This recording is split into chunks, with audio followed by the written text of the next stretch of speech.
in a very expensive rehab facility in California. We'll have more on that later. We invited Couch's lawyers, Scott Brown and Reagan Wynn, on the program tonight after agreeing to an interview they later canceled. Our invitation, of course, still stands. In the meantime, we've learned about another case involving an African-American teenager that came before the exact same judge, with much different results. Randy Kay has more on that, plus new details about the night of the crash. It's 2 minutes till midnight on June 15th when a terrified teenager calls 911. We need some ambulances. It's bad. We flipped and... Oh, God. Okay, were you involved? Oh, I was in the truck. The truck was being driven by 16-year-old Ethan Couch, and the 911 caller is his friend, one of 7 friends in the pickup. The group had been drinking heavily before Couch plowed down 4 people on the side of the road. Multiple 911 calls capture the chaos. Listen to me. Is it just one vehicle? No, and there's 4 or 5. There's another child in the ditch. I got him. And how many people need EMS? Man, I'm telling you, it's dark. There's 4 or 5 kids. There's kids laying in ditches and streets. Come on, hey, come here. Come here. Come here. Come here. Oh, my God. Come here. I need you to sit here, and I need you guys to pray, okay? In the end, 4 people were dead, and 2 of Couch's friends thrown from the bed of the pickup, including Sergio Molina, who is now paralyzed and had been in a coma. His parents, we've learned, are suing Ethan Couch, Couch's parents, and the family business, Cleburne Metalworks, which owned the Ford F-350 pickup truck Couch was driving. Sergio Molina's parents are seeking as much as $20 million to care for their son in the future. The complaint points out Couch had a history of arrests, including one where he pleaded no contest to charges of possessing and drinking alcohol. That court date was just 3 months before the fatal wreck. We also got our hands on notes taken during Couch's manslaughter trial. They belong to the attorney for Eric Boyles, who lost his wife and daughter in the crash. According to that attorney, witnesses testified that Ethan Couch was caught fleeing on foot about a quarter mile from the accident scene. He could be heard at the scene, the attorney's notes say, yelling to one of his passengers, quote, "I'm Ethan Couch. I'll get you out of this." But in the end, with 4 people dead, all Ethan Couch got for his actions was a slap on the wrist. Judge Gene Boyd sending him to alcohol rehab with 10 years probation. And Randy Kay joins us now. So do we know if this Judge Gene Boyd has accepted the affluenza defense before or anything like it? Well, Anderson, it's hard to say much about her record on the bench since she is a juvenile judge and those case files, as you know, are sealed. But I can tell you that Judge Boyd has presided over this juvenile court since 1995 in Texas. She has been recognized and received awards, in fact, for her integrity and courage. But still, there is one case from 2012, Anderson, that some folks, as you know, have brought to our attention. And it's a bit surprising given the current case of Ethan Couch. Now, in that case from 2012, a 14-year-old boy admitted to killing a man by punching him in the face. That man fell to the ground, hit his head, and died. Now, the judge in that case sentenced the 14-year-old to 10 years in a juvenile detention center. Now, all we know about him, because of the sealed records, is that that teen is African-American. We don't know if his family is wealthy or not, or anything else, quite frankly. So while it may be hard to compare without all of the details, what does stand out to us is that one teenager from the very same judge got 10 years behind bars for killing one man, while another, Ethan Couch, gets 10 years probation for killing 4 people. I mean, it's just a snapshot, of course, into the judge's history, but it's certainly, Anderson, very curious. Randy, appreciate the update. Dick Miller is a clinical psychologist who testified for the defense. He maintains that affluenza is a syndrome of sorts, even though it's not a medical diagnosis. Now, to a lot of people, though, it does sound like a lot of bunk. Dr. Miller joins me tonight. He's going to a facility that is anything but there's no punishment in this facility. This is a top-of-the-line rehab facility. I mean, I went to their website. They have equine therapy. They've got mixed martial arts. They've got one-on-one nutritional counseling. They've got cooking classes. Well, you haven't been there, Anderson. Well, I've seen the pictures. I invited you to go if you'd like to go. I would love to go. It's not what you apparently think, and it's not what. Well, I mean, I looked at what his schedule. Network think. But I looked at the website. I looked at what his schedule is going to be every day of the week, and it's It's cooking classes, one-on-one nutritional counseling, mixed martial arts, gym, equine therapy. He gets to ride horses, yoga, meditation. He has gym access. He can get beach access. If he's on good behavior, he can get television access. How is that punishment in any form for killing 4 people?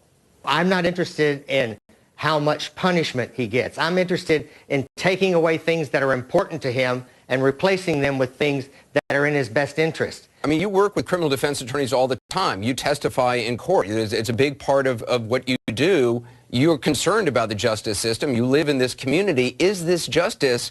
I mean, I know that maybe the kid won't have his Xbox, but I'd love to go to a facility for a year and do meditation and yoga and learn cooking skills and have one-on-one nutritional counseling and ride horses. You know, that sounds great. To the man who has lost his wife and his daughter and sees this young man who has ruined his life, has killed his wife, has killed his daughter, has killed 2 other people as well, ruined the lives of a number of other people as well. What consequence is there really for him killing 4 people? For 10 years, the judge will have the discretion at any time she chooses to send this kid to the penitentiary. But this same judge sentenced a 14-year-old, not affluent African-American child, young man, who killed 1 person after punching that person and they fell down and hit their head. This judge sent that 14-year-old to the Texas Juvenile Justice Department for 10 years. And that kid is going to be in there till they're 19 years old. And if they violate their rehab program while they're in there, they may go to the adult justice system. So why is that okay for a 14-year-old poor kid, but for a 16-year-old well-off kid, they get to go have equine therapy? Does that seem fair?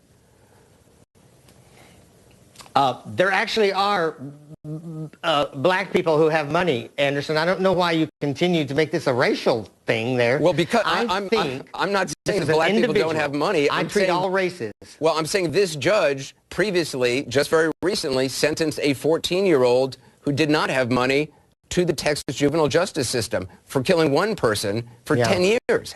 So you're telling me that there... Yeah, I trust that judge, and I don't know what the conditions were, Anderson. Mm-hmm.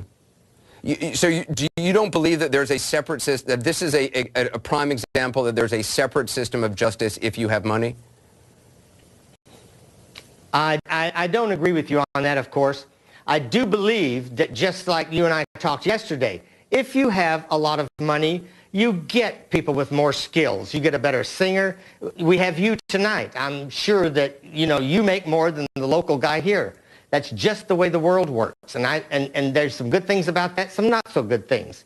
You've talked about affluenza as being kind of like a virus of wealth, something that this kid is a victim of, that his parents, never gave him consequences to his actions. By giving it this term, affluenza, by kind of implying that there's a kind of a medical or psychological reasoning behind his actions, isn't that sort of trying to deny responsibility for his actions? I mean, he killed 4 people. I really don't think that, I think that's been blown. Sorry, go ahead. Yeah.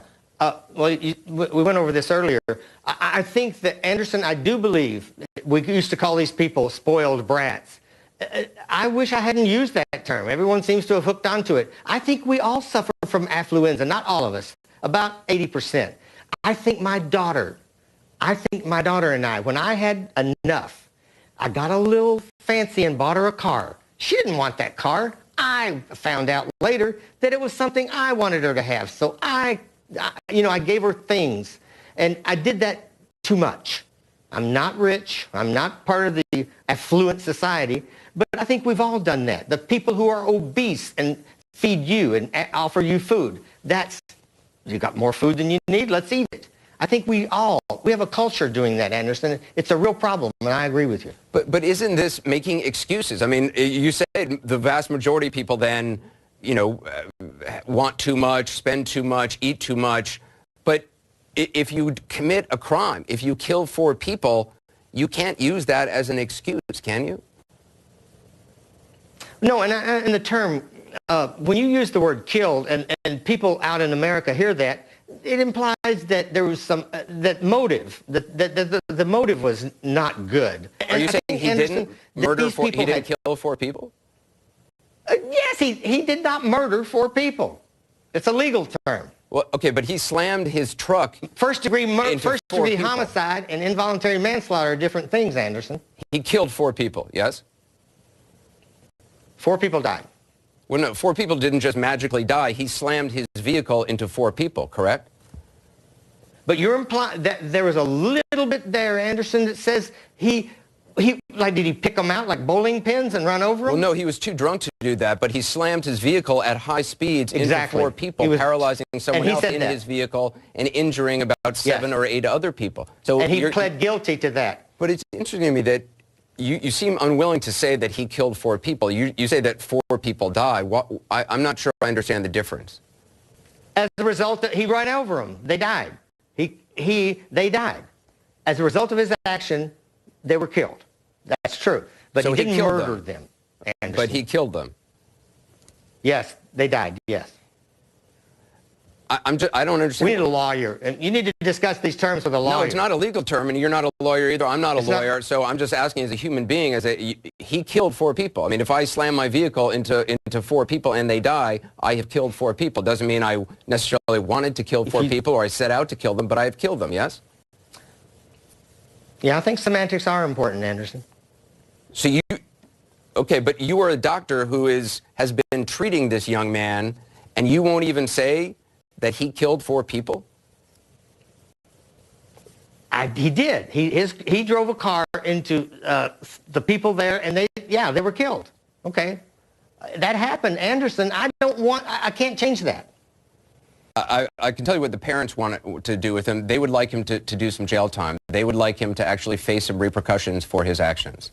I talked to the father who lost his daughter, a man who lost his wife, and he would like this young man to do some prison time, even if it's only for 2 years. Well, we have a system of justice in the United States where we don't take the people that have been offended and have them string him up or lynch him or whatever you want to choose to do, whatever they choose, because it sounds like they want some revenge. And we take objective people who've had experience, and we sometimes do a jury, sometimes a judge, and that's the way our system works, and it worked this time, I think. Well, Dr. Miller, I do appreciate your perspective, and I appreciate you coming on. Thank you, sir. Thank you, Anderson. We're going to put the whole interview online because it actually went longer. We taped it right before we